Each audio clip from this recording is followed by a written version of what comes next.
नमस्कार प्यारे विद्यार्थियों, आप सभी का एक बार पुनः बिहार बोर्ड के इस ऑनलाइन प्लेटफॉर्म टॉप टारगेट के यूट्यूब चैनल पर हार्दिक अभिनंदन एवं स्वागत है।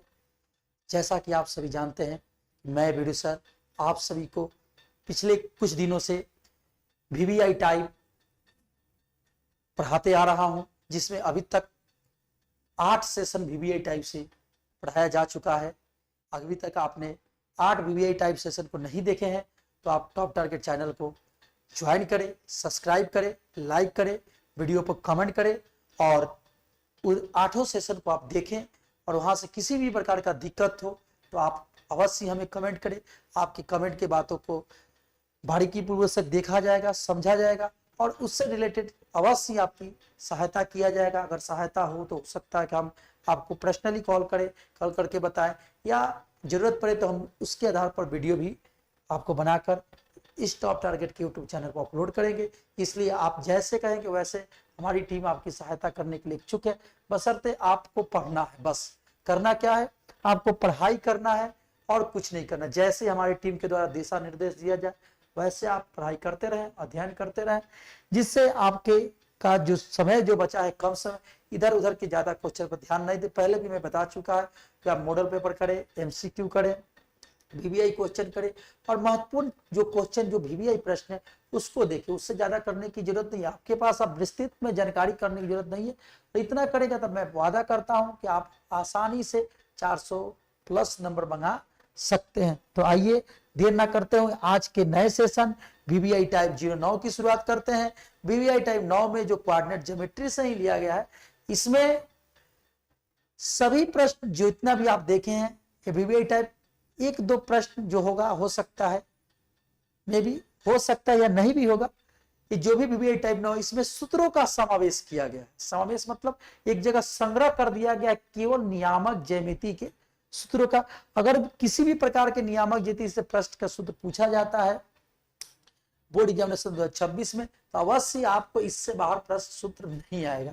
तो आइए देर ना करते हैं, आइए आज के सेशन को शुरू करते हैं। आप चैनल को शेयर करते रहिएगा अपने दोस्तों साथियों को, क्योंकि किसी भी प्रकार का अगर एजुकेशनल वीडियो हमारे टॉप टारगेट टीम के द्वारा अपलोड किया जाएगा तो सबसे पहले आपको नोटिफिकेशन जाएगा। इसलिए आप चैनल को सब्सक्राइब करें, ज्यादा से ज्यादा शेयर कराएं। आइए आज की सेशन की शुरुआत करते हैं।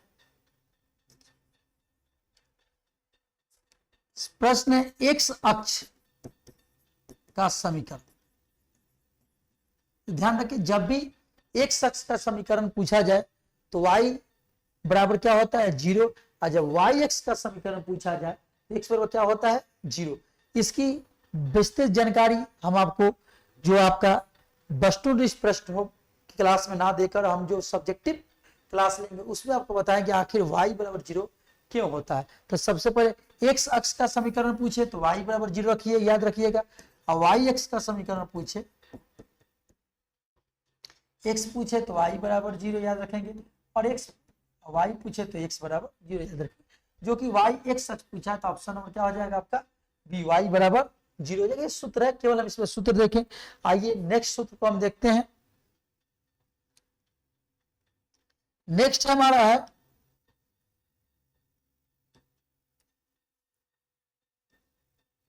मूल बिंदु के नियामक होते हैं। मैं पहले भी आपको बता चुका हूं तो मूल बिंदु मतलब ओरिजिन पॉइंट का नियामक जो होता है 0,0 होता है। इसलिए इसका ऑप्शन नंबर क्या हो जाएगा बी हो जाएगा। इसमें कोई संकोच करने की जरूरत, जो भी टाइप आप 9 देख रहे हैं आप सभी सूत्र से ही रिलेटेड इस 9 टाइप में देखेंगे। आइए नेक्स्ट क्वेश्चन को करते हैं। नेक्स्ट प्रश्न है y एक्स पर सभी बिंदुओं का भुज होता है। तभी आपको बताया है कि y एक्स, देखिए x अक्ष और y एक्स। सवाल किससे पूछा है, y अक्ष पर सभी बिंदुओं का भुज होता है। आपसे y एक्स पे भुज, y एक्स पे x नियामक 0 होता है और x अक्ष पे y नियामक 0 होता है। मतलब 2 सवाल पूछेगा, x अक्ष पे y नियामक 0 और y एक्स पे x नियामक। सवाल क्या पूछा है, y एक्स पे भुज का मान, मतलब भुज का मतलब x का मान। तो x का मान क्या हो जाएगा 0 हो जाएगा, जो कि ऑप्शन नंबर किसमें है बी में दिया है।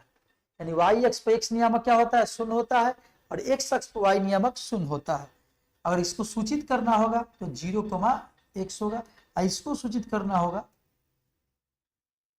तो x कोमा क्या हो जाएगा, यहाँ पर y लिख देंगे तो ज्यादा बेटर रहेगा, y 0, y। आई होप आपको ये भी सूत्र समझ में आएगा। आइए नेक्स्ट सूत्र को हम देखते हैं। चौथा सूत्र हमारा है x अक्ष पर स्थित बिंदु के निर्देशांक का रूप। अभी हमने बताया था बिंदु को किससे लिखते हैं, x, y से। x पूछा है तो y क्या हो जाएगा 0, x पूछेगा तो y 0, y पूछेगा तो x 0। यहाँ पर ऑप्शन नंबर क्या हो जाएगा आपका ए, आपका राइट आंसर होगा। आई होप आपको ये भी सूत्र है और ये जो भी प्रश्न है मैं आपको डिस्क्राइब करते चल रहा हूं। नेक्स्ट है 5 नंबर प्रश्न है कि x अक्ष पर स्थित बिंदु y का नियम। अभी उसी से x अक्ष पे y नियम, तो x को लिखेंगे, y को छोड़ेंगे मतलब 0। ऑप्शन नंबर क्या हो जाएगा आपका, ऑप्शन नंबर सी आपका राइट आंसर हो जाएगा। ये केवल सूत्र से रिलेटेड लिया गया है। नेक्स्ट क्वेश्चन है 6 नंबर, y x का समीकरण। तो पहले ही बता चुके x का समीकरण पूछे y बराबर 0 और y का पूछे समीकरण x बराबर 0। सवाल क्या पूछा, y का समीकरण x बराबर 0। ऑप्शन नंबर क्या हो जाएगा आपका ए, राइट आंसर हो जाएगा।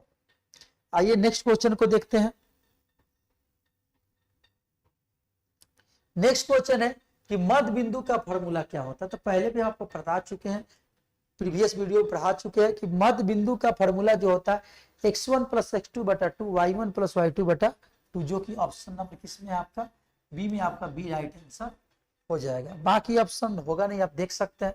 आइए नेक्स्ट क्वेश्चन को देखते हैं।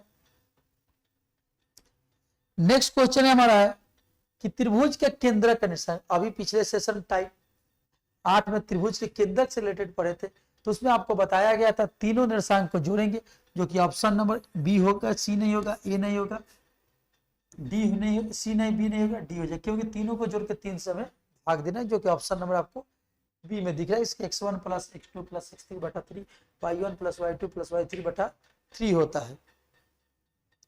आइए हम नेक्स्ट क्वेश्चन को देखते हैं, नेक्स्ट सूत्र को देखते हैं। नेक्स्ट सूत्र है कि बिंदु इतना इतना मिलाने मध्य विभाजन के, जैसे आइए इसको थोड़ा समझ लेते हैं। ये रेखा है ए बी और ये बिंदु पी है, x, y को निकालना है। ये अंत विभाजित करती है m, m और यहां से n अनुपात में विभाजित करती है। तो हमें इसका मान निकालना है। इसका मान क्या देगा, x1, y1। हमें निकालना विभाजन सूत्र। देखिए विभाजन सूत्र क्या करते हैं, क्रॉस m को इससे, y के दूसरे तरह से करते हैं, n को इससे, mx2। देखिए mx2 mx1, अब बटा में क्या होगा m + n। देखिए यहाँ पर है my2 और m, यानी इधर का m लेना है तो इधर का x लेना है, इधर का n लेना तो इधर का x1 लेना है। यानी फार्मूला क्या हो जाएगा आपका option number A right answer हो जाएगा। आई होप आपको ये भी प्रश्न समझ में आ चुका होगा।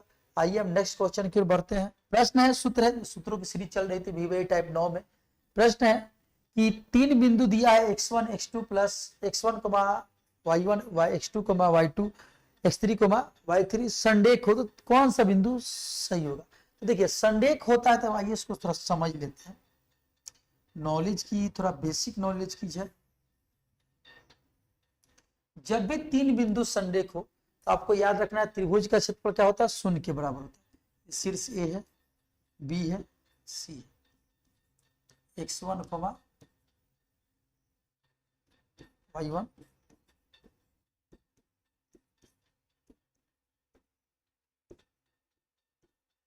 x3, y3। जब भी त्रिभुज का क्षेत्रफल पूछा जाए, एरिया ऑफ त्रिभुज एबीसी, तो आपको करना क्या है, x निर्देशांक को छोड़ देंगे। तो क्या लिखेंगे, x को छोड़ देंगे, पहले x1 लिखेंगे, मतलब x1 लिखेंगे तो x को छोड़ देंगे। तो क्या करेंगे, y2 - y3 घटाएंगे, प्लस x2 लिखेंगे।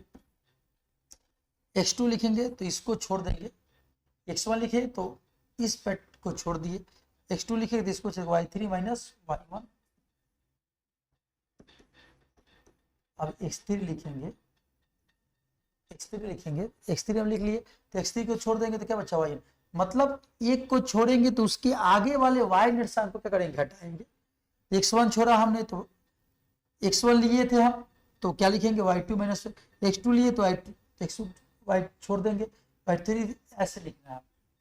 चलिए तो इसको हमने छोड़ा, किसको लास्ट में x3 लिए तो इसको छोड़ देंगे तो y1 माइनस y2। ये त्रिभुज का क्षेत्रफल हो गया।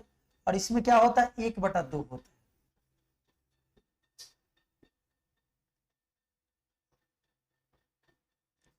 एक बटा दो x1 ये होता है। लेकिन जब भी संरेख दिया हो, जब भी संरेख दिया गया हो, इसको जीरो के, जब भी संरेख होगा तो एरिया ऑफ त्रिभुज एबीसी बराबर क्या होता है, 0 होता है। संरेख हो चाहे एक रैखिक हो या एक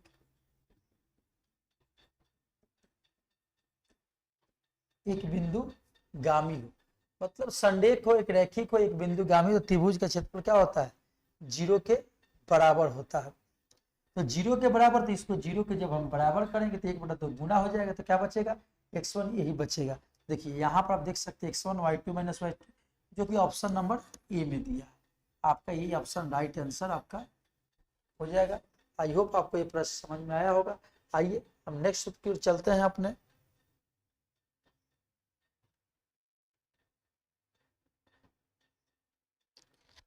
नेक्स्ट सूत्र है हमारा कि 3 बिंदु एक रैखिक हो तो बने त्रिभुज का। अभी हमने बताया था कि 3 बिंदु एक रैखिक हो तो एरिया ऑफ त्रिभुज एबीसी का मान क्या होता है, 0 के बराबर होता है, जो कि ऑप्शन नंबर सी में आपका राइट आंसर दिया हुआ होगा।